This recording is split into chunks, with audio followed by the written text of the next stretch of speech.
I turned 83 last April. My granddaughter Lucia baked me a lemon cake with too much frosting and not enough lemon, and I ate 2 slices and told her it was perfect. Because it was. Not because of the cake, because of her hands making it. Because of the way she looked at me when I took that first bite, waiting to see if I would smile. That is what 83 looks like from the inside. It looks like noticing things. It looks like knowing what matters and what never did. I want to talk to you today, not as someone who has all the answers. Lord knows I spent most of my life not having them, but as someone who has lived long enough to see clearly what I could not see when I was younger, when I was busy, when I was tired, when I was trying so hard to be everything to everyone, but I forgot to be anything to myself. There are 7 things I want to tell you. 7 things that stopped making sense to me after 60. 7 things I wish I had understood sooner. Not because I could have saved myself from all the hard parts, but because I could have spent less time carrying weight that was never mine to carry in the first place. So sit with me for a little while. I am not going anywhere, and neither, I hope, are you. The first thing. Putting yourself last is not a virtue. It is a habit, and habits can be broken. For most of my adult life, I put myself last, not because I was forced to, because I was taught to.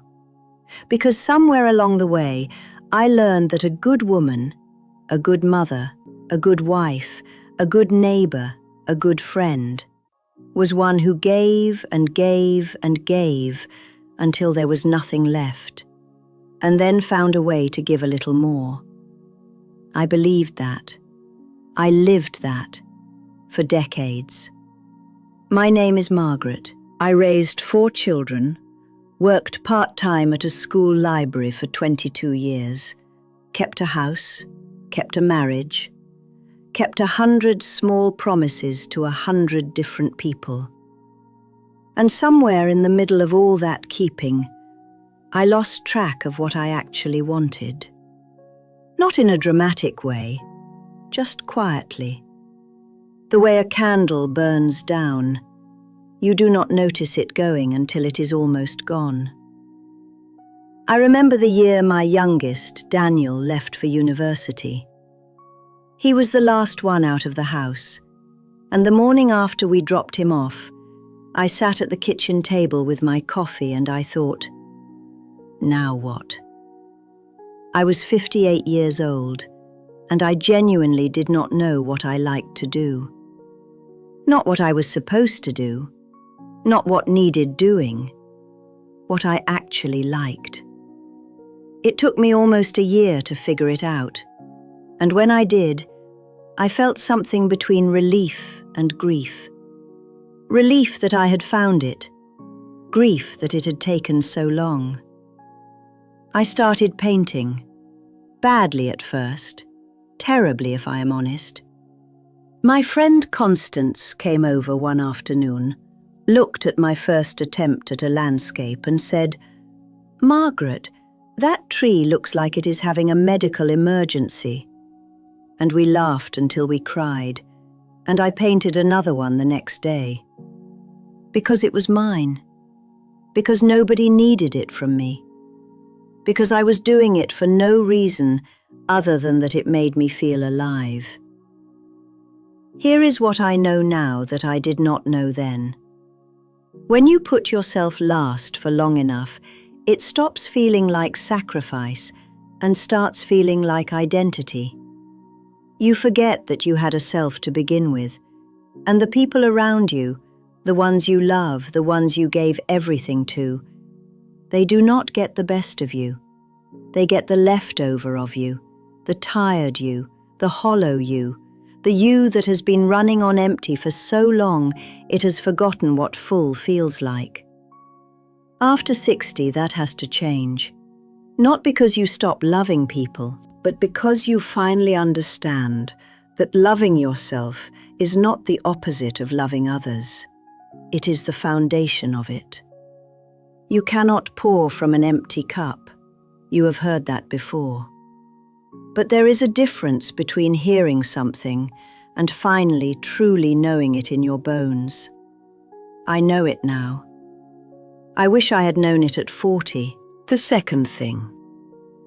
The money you are saving for later may not have a later to go to. My husband Gerald was a careful man. Careful with money, careful with words, careful with everything.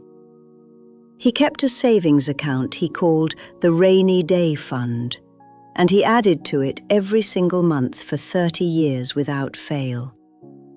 He was proud of it. I was proud of him for it. We both believed that one day, when the time was right, we would use it. We would travel. We would do the things we kept putting off.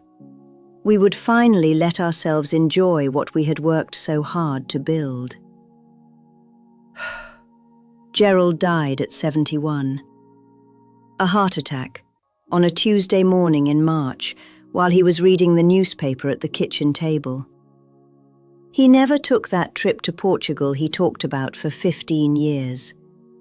He never saw the fjords in Norway that he had a photograph of pinned above his desk. He never spent a single night in the little coastal inn in Ireland that his mother had told him about when he was a boy. The Rainy Day Fund sat in the bank, untouched, waiting for a day that never came. I am not telling you this to frighten you. I am telling you this because I watched a good man, a disciplined, loving, careful man, save his whole life for a future that did not arrive. And I decided after Gerald was gone that I was not going to do the same thing. Not out of recklessness, out of respect. Respect for the time I have left. Respect for the life I still want to live. I took my granddaughter Lucia to Italy the summer she turned 16. We ate pasta in a little restaurant in Florence where the owner sang while he cooked. We stood in front of Michelangelo's David and Lucia grabbed my arm and whispered, "Grandma, I did not know things could be that beautiful." And I thought of Gerald. I thought of Portugal. I thought of all the beautiful things he never let himself see because he was waiting for the right time. The right time is now. It has always been now. The money you are saving for later, use some of it, not all of it, not foolishly, but intentionally. Spend it on the things that will live in your heart long after the bank statement is gone. Because I promise you, at the end, nobody lies there thinking about their savings account. They think about Florence. They think about their granddaughter's face. They think about the things they did and the things they wish they had. The third thing, one day is the most expensive lie we tell ourselves. I had a neighbor named Sylvia. She lived 3 houses down from me for 27 years. Sylvia was one of those women who was always going to do something. She was going to take a pottery class. She was going to visit her college roommate in Vancouver. She was going to learn to swim. Properly, she always said, not just splash around. She was going to write down her mother's recipes before she forgot them. She was going to do all of it. One day, when things settled down, when the grandchildren were older, when the timing was better. Sylvia had a stroke at 74. She recovered, mostly, but her left hand never came back the way it was. She cannot hold a pottery tool. She cannot write the way she used to. She still talks about Vancouver sometimes, and I believe she will get there, because Sylvia is stubborn in the best way. But the pottery is gone. The recipes are mostly lost. And she told me last spring, sitting on her porch with a cup of tea going cold in her hand, "Margaret, I thought I had more time. I always thought I had more time." We all think we have more time. That is the cruelest trick of being alive.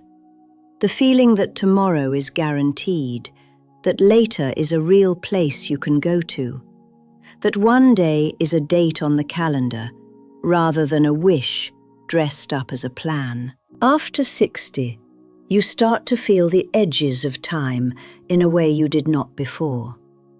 Not in a morbid way, in a clarifying way. Like the light changes in the late afternoon, and suddenly you can see everything more sharply than you could at noon. The things you have been putting off, the trip, the class, the phone call, the conversation, the hobby, the dream you stopped calling a dream because it felt too far away. They are not waiting patiently for you. They are just waiting. And waiting has a limit. So does your energy. So does your health. So does the window of time when you are still well enough and free enough and brave enough to do the thing. Do not wait for one day. One day is today. It has been today all along. The fourth thing. Nobody is watching you as closely as you think, and that is the most freeing thing I ever learned. I spent the better part of my 50s worrying about what people thought of me. The house had to look a certain way when guests came. My clothes had to be right. My children had to behave. My opinions had to be measured. My grief, when Gerald died, had to be appropriate. Not too much, not too raw, not too long. I performed a version of myself for years that was polished and presentable and exhausting. And then one day, about 2 years after Gerald passed, I was at the supermarket in my oldest cardigan, the green one with the fraying cuffs that I wear when I garden, and I ran into a woman from my church who I had always felt slightly judged by. She looked at my cardigan. I looked at her looking at my cardigan, and I thought, so what? So what if she notices? So what if she judges? What does it actually cost me? What does her opinion change about my life, my morning, my day? Nothing. It changes nothing.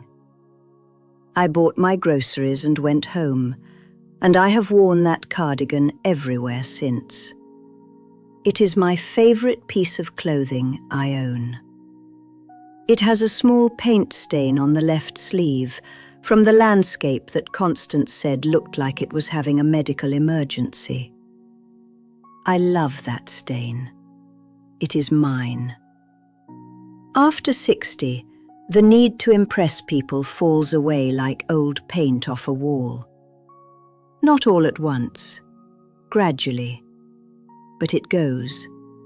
And what replaces it is something so much better.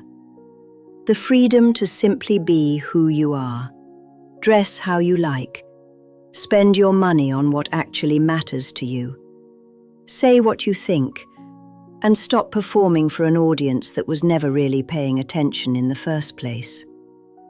People are too busy worrying about their own lives to spend much time judging yours. That is not cynicism. That is liberation. The fifth thing. Learning something new is not a young person's game. It is a lifeline. My daughter-in-law, Priya, tried to teach me to use a tablet 3 years ago.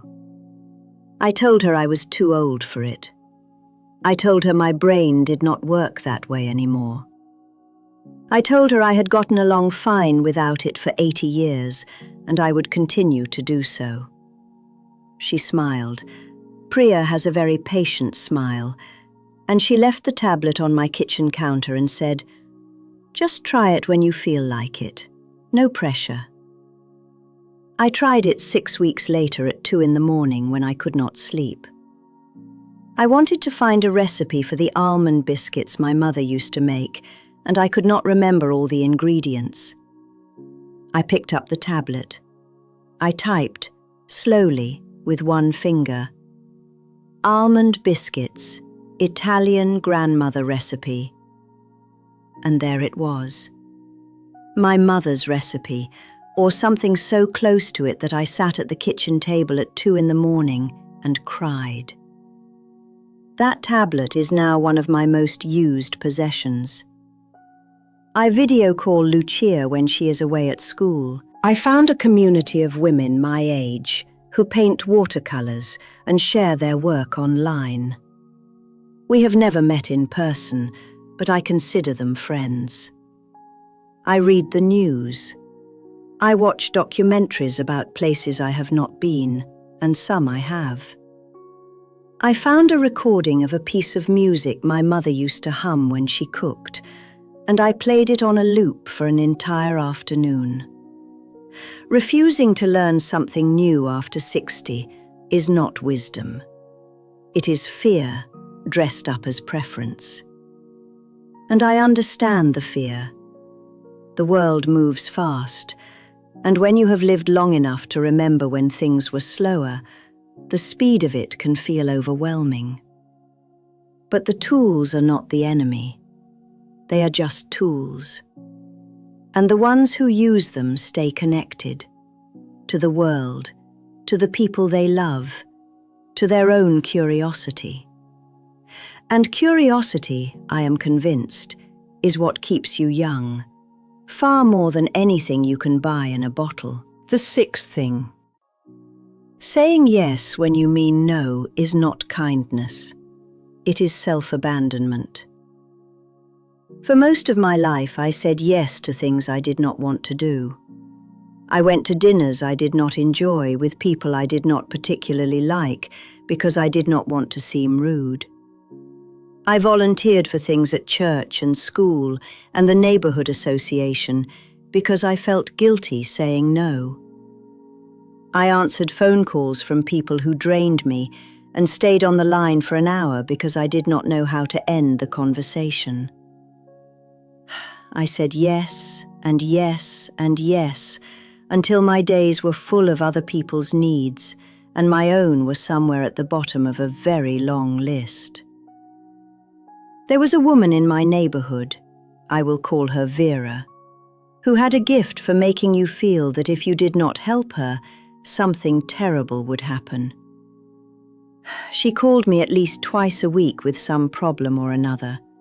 A ride to an appointment, help with a letter, someone to sit with her while she waited for a repairman. I helped her every time for 3 years. Every time. And not once did she ask how I was. Not once did she notice that I had my own life, my own needs, my own tired days. One Tuesday morning she called and asked me to come over and help her sort through some boxes. I had been up most of the night with a bad back. I was exhausted. And something in me, something that had been building for a long time, just said, quietly and clearly, no.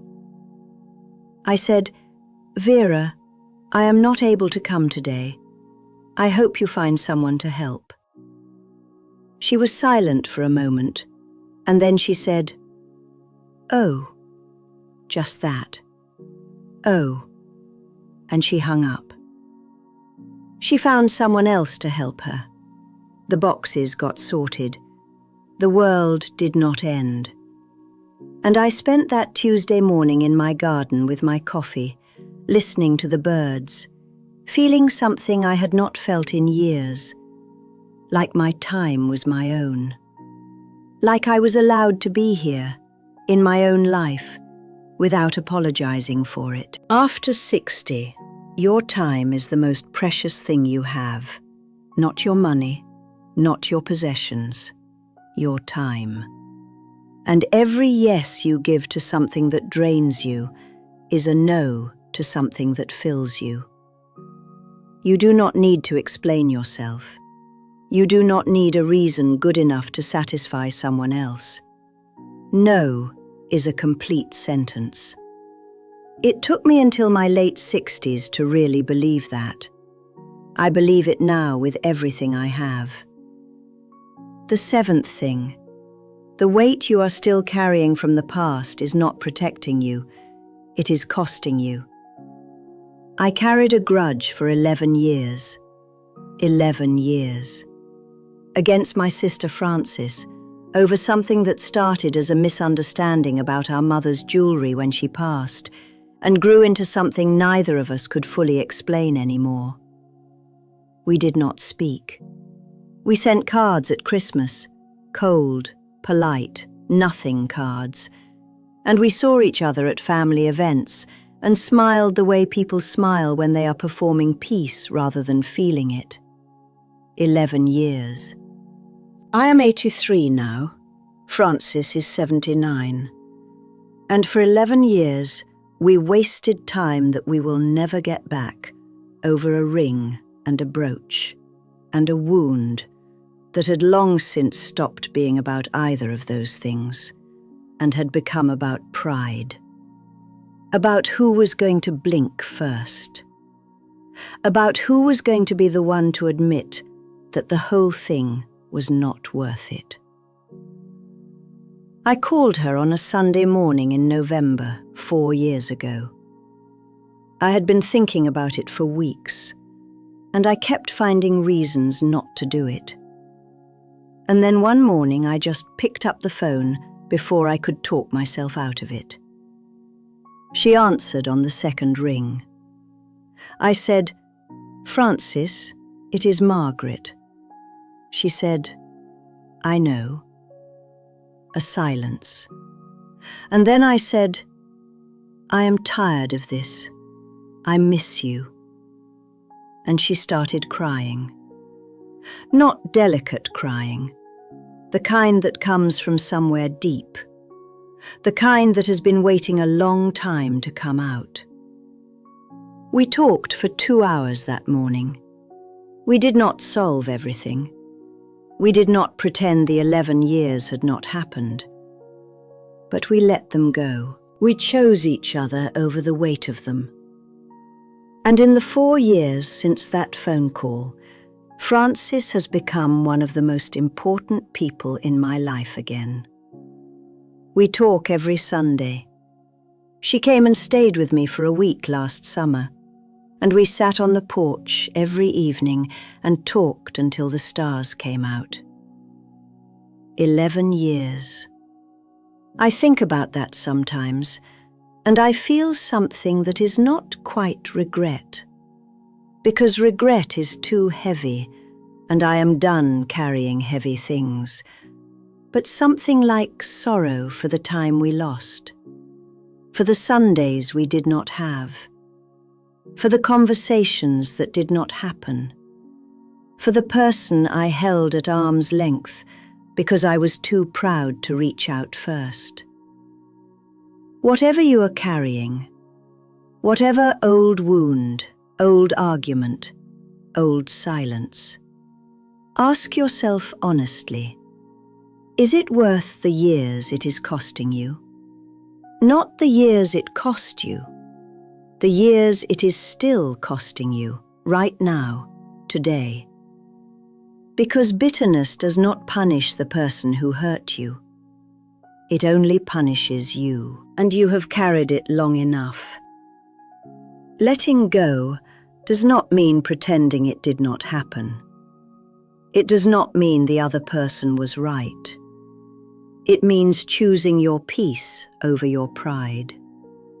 It means deciding that the life you have left is too short and too precious to spend it looking backward at something that cannot be changed. What all 7 of these things have in common? They are all about the same thing. They are all about choosing yourself. Not in a selfish way, in the truest, most necessary way. Choosing your time, choosing your joy, choosing your peace, choosing the experiences that will live in your heart, choosing the people who deserve your yes, choosing to put down the weight that was never yours to carry forever. When you are young, you spend so much of your life building a career, a family, a home, a reputation, a future. And all of that building is important, it matters. But after 60, after the building is mostly done, you finally get to live inside what you built. And the tragedy, the real tragedy, is that so many people reach this stage and keep building. Keep sacrificing, keep waiting, keep carrying, keep performing, keep saying yes when they mean no, and later when they mean now, and fine when they mean anything but. This chapter of life is not about proving anything. It is not about catching up or keeping up or measuring yourself against anyone else's idea of what you should be. It is about joy. Simple, honest, unhurried joy. It is about the lemon cake with too much frosting and not enough lemon, eaten at a table with someone you love, knowing that this ordinary, imperfect, beautiful moment is exactly what you were working toward all along. You are not too old to grow. You are not too old to change. You are not too old to try something new, to forgive someone, to call the person you have been meaning to call, to book the trip, to say no to the thing that drains you, and yes to the thing that lights you up. You are not too old for any of it. In fact, you might be more ready for it now than you have ever been. So let these 7 things be a gentle nudge, not a lecture, not a list of failures. A nudge toward the lighter, warmer, more honest version of the life you still have in front of you. Ask yourself what truly matters at this stage. What brings you peace? What brings you joy? What are you finally ready to put down? And what are you finally ready to pick up? And then, do not wait. Do not save it for one day. Do not perform it for anyone else. Just live it.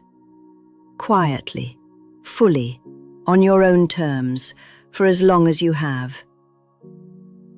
Go live while there is still time. My name is Margaret. I am 83 years old, and I am still learning, still painting, still calling Francis every Sunday, still here.